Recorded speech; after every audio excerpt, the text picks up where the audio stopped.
Sa nakaraan nating video ay natapos tayo kung saan mabilis na lumipas ang mga araw at nagtungo ang ating bida sa isang pribadong lugar sa Yunluo Ancient City para dito uminom ng masarap na kape.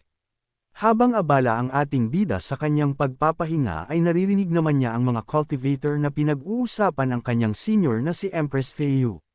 Sinabi ng isang cultivator na talaga naman daw kahanga-hanga si Empress Feiyu gayong kakaangat pa lang daw nito sa Nine Heavens Supreme pero nakapaslang na raw agad ito ng 10 pang mga Nine Heavens Supreme.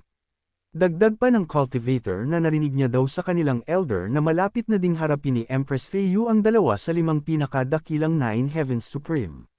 Nang marinig ni Qin Yan ang mga naging usapan ng mga cultivator ay napangiti na lamang siya gayong ganito naman daw talaga ang estilo ni Empress Feiyu dahil pagkatapos daw nitong maging Nine Heavens Supreme ay agad nitong aabutin ang tugatog ng antas ng level nito at magiging una sa pinakamalalakas na Nine Heavens Supreme sa buong Nine Heavens Immortal Realm. Habang patuloy na nakikinig si Qin Yan sa mga pag-uusap ng mga cultivator ay bigla na lang nagkaroon ng reaksyon ang kanyang red string kung saan nagpadala si Empress Feiyu ng pribadong mensahe para sa kanya.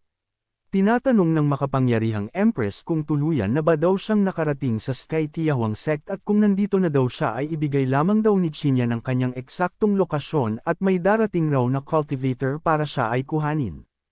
Ang tanong ng makapangyarihang Empress ay mabilis namang sinagot ng ating bida kung saan agad siyang nagpasalamat dito at masayang sinabi na naging abala lamang siya kamakailan sa muli niyang pagbuo ng kanyang Dao Foundation kaya naman hindi daw niya nagawa itong batiin kaagad sa pagiging isa nitong Nine Heavens Supreme. Nalipat ang tagpo sa bundok ng mga nyebe at sa pinakaitaas na bahagi nito ay naririto si Empress Feiyu na abala rin sa kanyang pagko-cultivate at nang marinig niya ang naging sagot ni Qin Yan ay muli niya itong tinanong na mukhang matagumpay daw nitong nais-aayos muli ang kanyang Dao Foundation. Dagdag pang tanong ng makapangyarihang Empress ay kung paano daw ito nagawa ng ating bida gayong napakabilis naman daw niya itong napagtagumpayan. Ang tungkol sa muling pagkabuo ng Dao Foundation ni Qin Yan ay pasimple lang niyang sinabi sa makapangyarihang Empress na swerte lamang daw siya dahil natagpuan niya ang Dao Melting Immortal Flames na naging dahilan para muling mabuo ang kanyang Dao Foundation. Maya-maya pa makalipas ang ilang sandali ay bumalik ang eksena sa pribadong gusali ng Yunluo Ancient City kung saan naroon ang ating bida at ngayon ay natapos na din ang pag-uusap nila ni Empress Feiyu sa mga bagay-bagay. Bago tuluyang maputol ang kanilang pag-uusap ay sinabi ni Empress Feiyu kay Qin Yan na pinapunta na niya sa lokasyon nito ang isa sa kanyang mga alagad upang siya ay sunduin at dalahin kay Supreme Changshao. Ilang sandali pa ay bigla na lang nagkaroon ng mga bulong-bulungan ang mga cultivator na naruroon din sa gusali na may mataas na nilalang daw ang nagtungo dito at nang tuluyan nang makita ng mga cultivator ang nilalang na kanilang tinutukoy ay agad silang nagbigay galang dito sabay tinawag nila ito sa pangalang Senior Brother Changkong. Si Changkong ay ang isa sa 6 na core disciple ng Sky Tiahwang Sect at ngayon ay patungo siya sa lokasyon kung nasaan ang ating bida. Ilang sandali pa ay nakalapit na si Senior Changkong sa lokasyon ng ating bida at magalang niya itong tinanong na kung hindi daw siya nagkakamali ay siya si Junior Brother Qin Yan. Saad pa niya na katulad daw ni Qin Yan ay personal din siyang disciple ni Supreme Changshao at siya rin raw ang naatasan ng kanyang master na dalahin ito sa kanya. Nang marinig ni Qin Yan ang sinabi ni Senior Changkong ay agad naman niya itong pinaniwalaan gayong sa isip-isip niya ay baka sinabi na lamang ni Empress Feiyu kay Supreme Changshao na naririto na siya sa Sky Tiahwang Sect kaya naman baka ito na lang ang nagpadala ng tao para siya ay sunduin. Walang pagdadalawang isip at magalang din na sinabi ng ating bida kay Senior Changkong na pumapayag siyang sumama dito para magtungo kay Supreme Changshao.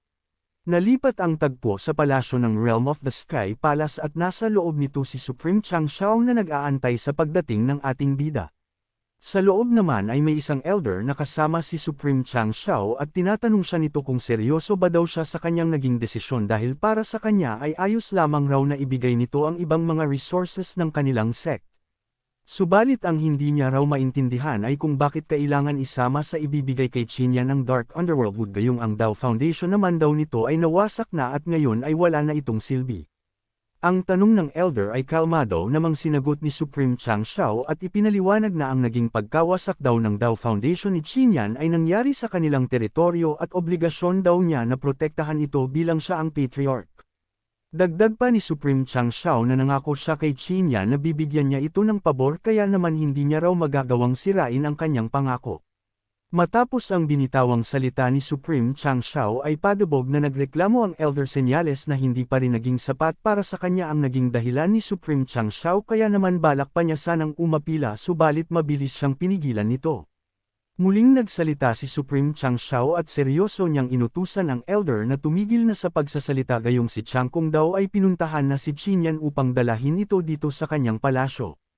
Maya-maya pa makalipas ang ilang sandali ay tuluyan na ring napatigil ang Elder nang bigla na lang bumukas ang pintuan ng palasyo at niluwan nito sila Chang Kung at si Qin Yan kaya naman natuon na sa kanila ang kanyang atensyon gayong gusto niya rin makita kung ano ba talaga ang ipinagmamalaki nito. Sa pagdating nila sa palasyo ay agad na nagbigay galang si Senior Chang Kung sa kanyang master sabay sinabi na isang karangalan daw para sa kanya ang samahan dito si Qin Yan. Sa kabilang banda naman nang makita ni Supreme Chang Shao ang pagdating ng dalawa ay agad niyang kinamusta ang ating bida kung ano daw ang pakiramdam ng unang makarating siya dito sa Realm of the Sky Palace.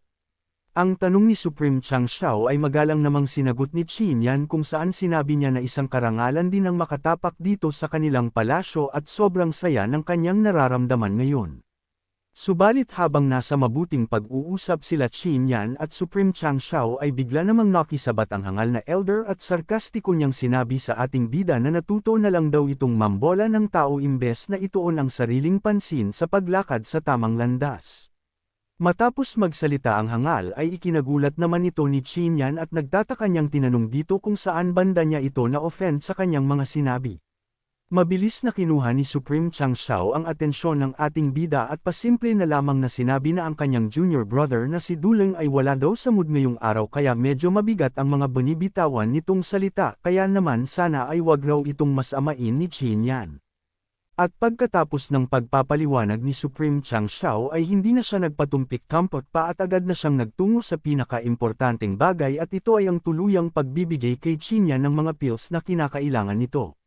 Nang tuluyan ng matanggap ng ating bida ang mga bagay na kakailanganin niya sa muling pagbuhay kila Princess Miao Miao at Jiang Bilan ay agad naman siyang nagpasalamat at sinabi kay Supreme Chang Shao na susubukan niya ang lahat ng kanyang makakaya kung kailanganin man nito ang kanyang tulong pagdating ng panahon. Sa kabilang banda naman si Emperor Duleng ay tumaas ang kilay nang marinig niya ang sinabi ni Qin Yan at sa isip-isip niya ngayon ay hindi kailangan ng kanilang sect ng tulong mula sa isang taong walang kwenta at nawasak na ang Dao Foundation.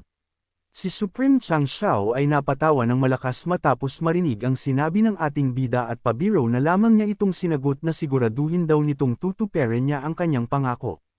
Bukod pa dyan ay tinanong din ni Supreme Chang Shao si Qin Yan kung ano na ang susunod nitong plano matapos niyang makuha ang mga bagay na kanyang kinakailangan.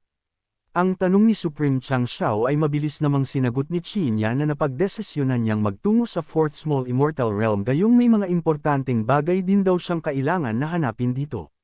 Nang marinig ni Supreme Chang Shao ang tinura ng ating bida na magtutungo ito sa Fourth Small Immortal Realm ay bahagya siyang napatahimik gayong isa ito sa mga kalaban nilang lugar. Kaya naman seryoso niyang binalaan si Qin Yan at sinabi na isa na siya sa mga disciple ng kanilang Sky Tiawang sect at kung sigurado na daw itong magtungo roon ay siguraduhin lamang daw nitong huwag sabihin sa kahit na sino man ang kanyang tunay na pagkakakilanlan upang maiwasan raw nitong malagay sa panganib. Matapos magbigay ni Supreme Chang Shao ng kaunting payo at magpaalam sa ating bida ay tinawag na niya si Senior Chang Kung at inutusan niya itong samahan si Qin Yan hanggang makalabas ng kanilang sect. Hindi na nagsayang pa ng oras sila Senior Chang Kung at agad na rin silang umalis sa Realm of the Sky Palace habang ang hangal naman na Elder ay naiwan na patuloy pa ring naiinis kay Qin Yan. Iniisip niya ngayon kung hahayaan na lamang niya si Qin Yan na kuhanin ang Dark Underworld Wood nang ganun na lang kadali gayong isa din ito sa kinakailangan ng kanyang anak upang makapag-breakthrough ang Dao Rune level nito. Muling inalala ng hangal ang sinabi sa kanya ni Supreme Chang Shao na ibinigay lamang niya ang Dark Underworld Wood kay Qin Yan para tuparin ang pangako niya dito. Kaya naman daw kung ganun ay siguradong papalampasan ng kanyang senior kung makahanap siya ng paraan upang mabawi ito kay Qin Yan. Bumalik ang eksena kila Senior Chang Kung nakalalabas lamang ng Realm of the Sky Palace at imunungkahin niya sa ating bida na bakit hindi muna nila tingnan ang kasalukuyang nagaganap na tournament ng mga genius expert bago ito tuluyang umalis ng kanilang sect. Ang alok ni Senior Changkong ay magalang naman tinanggihan ni Qin Yan at ipinaliwanag na marami pa siyang importanteng bagay na kailangan gawin at sa susunod na lamang daw siya manunood ng kompetisyon pag may pagkakataon. Maya-maya pa ay bigla na lang silang napatigil nang maramdaman nilang may mga grupo ng cultivator ang mabilis na patungo sa kanilang lokasyon. At sa pagdating nga ng mga cultivator ay bigla na lang sila nitong pinalibutan sa hindi pa malamang dahilan kaya naman labis nila itong ikinagulat ngunit may pakiramdam na si Qin Yan na hindi maganda ang mga pakay nito sa kanila. Agad na kinumpronta ni Senior Changkong ang mga dumating na cultivator at tinawag niya ang isa sa mga ito na junior brother. Sabay seryoso niyang sinabi na ang tapang naman nila at ang lakas naman ng loob na magsama ng ibang mga tauhan para palibutan siya. Dahil sa sinabi ni Senior Changkong ay pinagpawisan ng malamig si Cultivator He kaya naman nagmamadali niyang ipinaliwanag na hindi sila nandito para pigilan siya gayong may kailangan lang daw silang gawin sa kasama niyang si Qin Yan. Itutuloy pa sana ng hangal ang kanyang sasabihin subalit hindi na ito pinakinggan pa ni Senior Changkong at agad na siyang naghanda para umatake habang sinasabi sa patay gutom na hangal na kapag sinubukan nila silang pigilan ay ibig sabihin lamang daw nito ay nakahanda silang maging kanyang kalaban sabay tuluyan na niyang pinakawalan ang inihahanda niyang atake. Subalit bago pa man tumama ang atake ni Senior Changkong sa hangal ay bigla namang may sumulpot na napakabilis na enerhiya at madali lamang nitong pinigilan ang atake ni Senior Changkong kaya naman nang makita ng hangal ang dalawang malakas na atake na nagtama sa kanyang harapan ay labis siyang kinabahan. Ilang sandali pa ay tuluyan na ring nagpakita ang nilalang na nagligtas kay Cultivator He kung saan lumabas sa eksena ang tatlong genius expert. Natatawang sinabi ng lalaking cultivator na nasa gitna na napakalakas pa rin daw ng kanyang senior brother na si Changkong at humihingi daw siya ng pasensya dahil siya daw ang nag-utos na harangin sila. Sa kabilang banda naman ay tiningnan ng ating bida ang tatlong genius expert na dumating gamit ang kanyang God of War Golden Eye at napag-alaman niya na ang mga cultivation level nito ay nasa antas na ng Peak Earth Immortal Realm kahit pa ang babata pa lamang ng mga ito. Subalit napag-alaman din niya na ang level ng Dao Rune ng mga genius expert ay kasalukuyan palang naabot ang minor success stage of Dao Realm at may hinala siya na kabilang silang tatlo sa 6 na core disciple ng Sky Tiahuang sect. Tinawag ni Changkong ang cultivator na nasa gitna sa pangalang junior brother Yu Hong at seryoso itong tinanong kung bakit nito inutusan ang kanyang mga alagad na harangin siya. Gayunpaman ay natatawa pa rin sinagot ni Yu Hong ang tanong ni Senior Changkong na kagaya nga ng sinabi ng kanyang alagad na hindi talaga siya ang hinaharang nila gayong wala naman sa kanya ang bagay na kanilang hinahanap. At kasunod noon ay sarkastiko niyang binanggit na ang talagang kanilang pinipigilan ay walang iba kundi ang tinagurian daw na the strongest immortal na si Qin Yan.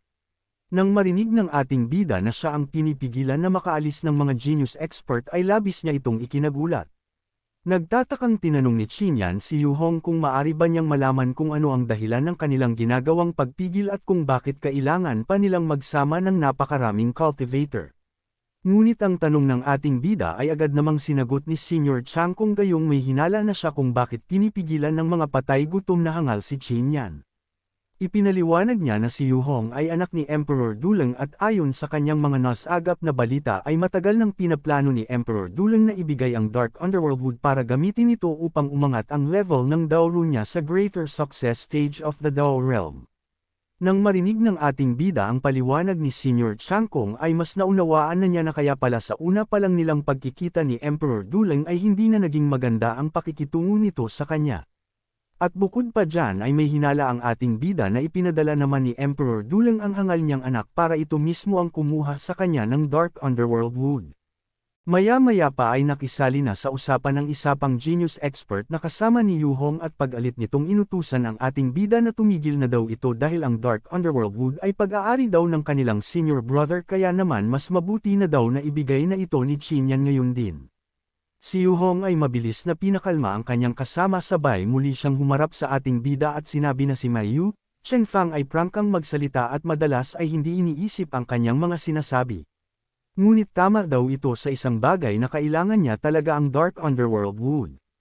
Bukod pa dyan ay sinabi din ni Yu Hong kay Qin Yan na wasak naman na daw ang Dao Foundation ito at kahit pa i-refine niya ang Dark Underworld Wood ay wala na rin itong saysay pa kaya naman mas mabuti na lamang daw kung ibibigay na lang ito sa kanya. Dagdag pa ni Yuhong ay mayabang niyang sinabi na huwag daw mag-alala si Qinyan dahil pinapahalagahan niya ang pag-ibig at katarungan at kailan may hindi niya daw ito pagmamalupitan pagdating ng hinaharap. Matapos ang mga panghihikayat ni Yuhong ay bigo pa rin siyang mapapayag ang ating bida kung saan mahinahon itong tinutulan ni Qinyan at ipinaliwanag na gagamitin niya ang Dark Underworld Wood para iligtas ang kanyang iniibig kaya naman hindi niya daw ito magagawang ibigay sa kanya. Si Senior Changkong ay muling tinawag si Yuhong at seryosong sinabi dito na ngayon ay narinig na daw nito ang naging sagot sa kanya ni Qinyan kaya naman wala na daw silang dapat pang pag-usapan. At pagkatapos magsalita ni Senior Changkong at tuluyan na silang tumalikod para iwan ang mga patay gutom na hangal at ihatid na si Qinyan palabas ng kanilang sect. Subalit bago pa man makalayo sila Senior Changkong ay bigla namang sumigaw si Yuhong at pag-alit niyang inutusan si Qinyan na tumigil sabay sinabi na talaga bang iniisip ba daw nito na mapapagtakpan nila siya gamit ang walang kwentang dahilan.